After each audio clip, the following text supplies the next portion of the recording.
I'm with other believers daily. I'm with people I know every day. There's people involved in my daily life. I see believers, brothers and sisters every day. It'd be hard not to. You can't get away from people if you try. In a good way. We're really family and we need each other. I'm around other brothers and sisters all the time. It's pretty rare that I'm not with somebody in a day. It's nothing big, it's just sometimes I'll go and study at so-and-so's house. It can be as simple as sending them a message, just asking them how their day went. Helping one another out or going to a park with them, and it's not just us doing things. The root is, how can I encourage another person who in my circle of relationships could I spend time with, encourage, and if nothing else, just find a way to care about. You know, a lot of the kind of day-to-day interactions are built around practicals. Serving each other, and that takes a lot of different forms. Whether it's just eating dinner or taking care of children. I'm able to help them when I can, and they also help me with anything I need. Sitting together, trying to learn about the Carolingians and the rise of the medieval papacy. Help someone clean their bathroom, or play with children. Maybe we'd be playing kickball or softball or foursquare or whatever. Painted a lot of rooms and done a lot of drywall. So it never has to be this big ordeal, but it just kind of comes out of knowing that you need their gifts. There's no set time and place that anything has to happen. I can have a conversation with some brothers that I'm going to college with on our way down to campus as we're walking in between classes. Seeing other believers isn't often planned. At most it's because we need to meet somewhere and so we pick a time, but to eat fast food or something like that, that's what I mean. But no, it's very day-to-day and spontaneous. We're not like booking this like 3 weeks in advance with a specific time for arrival. I can text three people at 4:30 in the afternoon and have 20 people over at my house at 8 o'clock, all digging into Ephesians together. That is because everybody's number one priority is seeking the kingdom. The Word of God, encouragement. I need those things, they need those things. But a chance to see each other during the day is very encouraging. You're having lunch together, and it's not this, hey, we're gonna have lunch on Tuesdays, and then on Wednesdays, maybe the ladies could get together, and it's not that way. It's just, hey. Oftentimes look for ways to meet other brothers in the area where I work for lunch when it works. Our schedules are often different, so that doesn't always work out. You know how a brother's workload is, and you're praying for his work, and you're hoping that maybe you can help him out somehow, or maybe there'll be a solution that he can spend more time with his family. There's ways of seeing when another brother is feeling down or having a hard day, and it's a chance to encourage each other. The things for me that are harder than the physical things are the spiritual things, to say, hey, you seem a little sad today, is everything okay? To notice those things, just like you would in a family. And if nothing else, to know that we're both being about the Father's business, and looking at each other in the eyes is a reminder of that. One of the younger ladies who just got married recently. Okay, how can I see what her life looks like over there, how she's settling into her new house? A daily opportunity to not just be home and just become increasingly introverted, but opportunities for me to be busting out of just me. Invite her to go outside and ask her what she's got going that night. Having lunch with a professor who grew up Muslim. In talking with coworkers, or if I'm trying to just even tell them a little bit of what I did that weekend. The world sees us loving each other and walking things out together. A daily opportunity to see who Jesus is. Making sure that everybody is being drawn up, made more like him. Even if I didn't think there was somebody else, there's always somebody else or 20 other people there, a call away or a text away or right next to me or whatever else. It's just incredible. I remember once I called a golf course in Oklahoma and said, hey, I'm looking at setting up a golf trip for me and about 40 friends. The guy on the other line said, 40 friends? You have 40 friends? How old are you? And it's not just people my age. My closest friend that I could say, if I had a best friend, they're approximately 30 years older than me. They're all looking out for me personally. It's not like I even, most of the time, if something's bothering me or I have a question about something, most of the time it's not even that I need to ask it. It's that before I really know what it is, somebody's already noticed and asked me and we're talking about it. And just so much help and input and togetherness in everything we do. Things that are very common, very natural to daily life in a ecclesia are just foreign, just hard to grasp for someone in the world. Being able to expand our experiences and grow, and that we need other people, not just our own circle of thinking.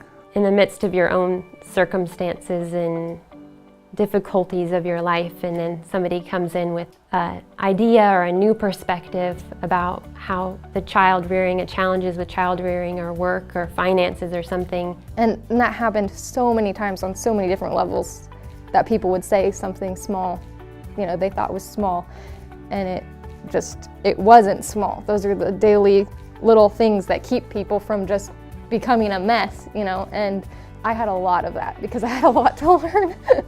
I'm sure way more than I even realized people were doing that. I've been just tremendously impacted by people every day in all kinds of different circumstances with their eyes on Jesus, loving each other and caring for one another. One of the things that was really special for me was that there was a big difference between about a year of being a Christian and not really being daily intertwined with other believers. It was frequent, but not 24/7.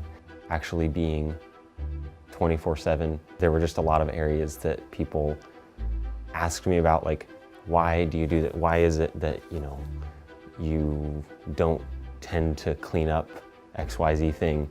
It was really, really vital and totally missing from my life before that. People, when you sit in services or see people a few times a week, people didn't say little things. People didn't say little things, and they didn't even say big things. That was a lot of refining that never would have happened had I not been building relationships on Jesus and building His way and really looking for what He wants to get out of our lives together. The biggest thing for me was the relationships around me in God's church. If it weren't for them, if it weren't for the relationship and the love that was there, I wouldn't be here. Many times along the way I would have gone off the path. It wasn't the big conversation, the big deep kind of serious conversations. Those were important, but the things that made those have weight was all the little things that showed me that people loved me in between there. The little things just weren't little things. They were really big things, and they make all the difference. They save somebody's life. And the person doing it doesn't even know they're saving the person's life. There were a lot of things that I didn't see about myself that other people cared enough to ask. And I know that it wasn't really comfortable for them because I've been in their shoes too. But just asking if there's something that doesn't look, or maybe just doesn't seem to look quite like Jesus' highest plan. And we can help one another because on a daily basis we're able to be cooking in the kitchen together, or working with a child together, or just sitting quietly together. And I know people who can tell by the look in my eye what I'm thinking. Even they know me better than I know myself. And so they'll just say, I noticed this. Someone could ask me, do you know why exactly you do that? They don't attack me. They don't say, you need to change this. They just kind of say, this is what I was thinking, and does this ring true with you? And you can talk to Jesus about it and let me know if you have any more thoughts. And maybe there's a great reason and we can work it out together, but more often than not, it's a good opportunity for me to go higher. Then it usually ends up revealing something inside me. They're pretty much always right. And I change, and that happens a lot. or if I ask you something about your heart, that we can work it out together, because we've developed a trust there, and you've proven that you want Jesus and I've proven that I want Jesus, and we can work together. We need each other's input and encouragement, and always helping each other go in the right direction. We were at Hardee's one night with a whole bunch of people that, like, I wasn't related to any of them, and I hadn't known them for all that long, but just the quality of time that we had spent together. I think the biggest thing I took away, I kind of stood back for a second and realized I don't feel uncomfortable here or out of place. This is my family. There's a huge benefit, and it's really worth it because it matters for God to have a people where you see people's lives. And we know their patterns and personalities and weaknesses and tendencies and strengths. It changes you and it fills you with treasures. We can just live life together. I think that's partly why living in His light is so precious in a lampstand, because living as an open book, because there's the trust there that we've developed. That we're free. We're free to not think about ourselves and what we want. And if you actually get down and you love somebody, get on your knees and you love a child, or you spend your life praying for people that need help, you find fulfillment, you find life, you find joy, you find purpose and meaning. It's not a lifestyle, and it's not hanging around the right people. It's devoting yourself to the right people on a very practical and daily basis. Living your life open and in the light, because when we are living in the light, as John said, then we have fellowship with each other, and we can become a true expression of Jesus' life on earth, and become a bride who's making herself ready. I know that the concept probably isn't very familiar to a lot of people, but it is in fact what Jesus said that He wanted and that He was coming back for. And so that's our purpose, my goal, is to become more like Him and to help others around me become more like Him. And to this purpose of becoming all together one bride, one radiant, spotless bride for Him. There's nothing like God's ways and people that love one another. That's the most beautiful thing on this planet.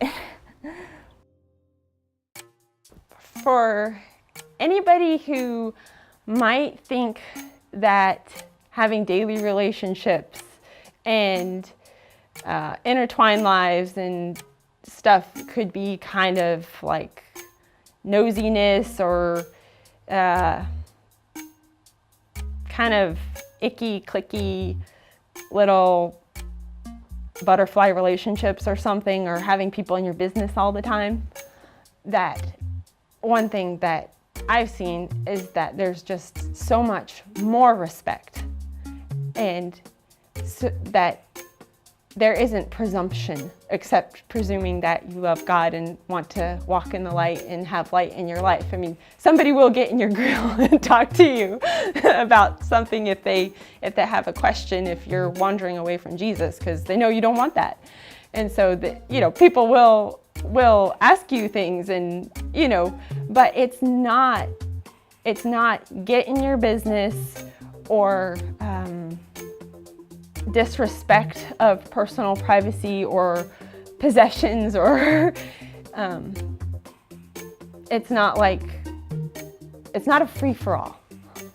That there's a lot of wisdom and a lot of respect and covering. It's not gossipy.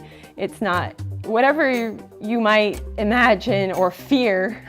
Oh no, if I live this way, everybody's gonna know everything about me and they're gonna ransack my house and get into my life in ways that are inappropriate. Like that's not gonna happen really in God's kingdom. That there's tons of respect and love and the character of Jesus. He wouldn't do those things. So. I can't remember the last time I thought that being with others was an infringement on my time. I mean, it's not that the temptation isn't there if you don't want. I mean, I'm trying to think of the last time that happened, but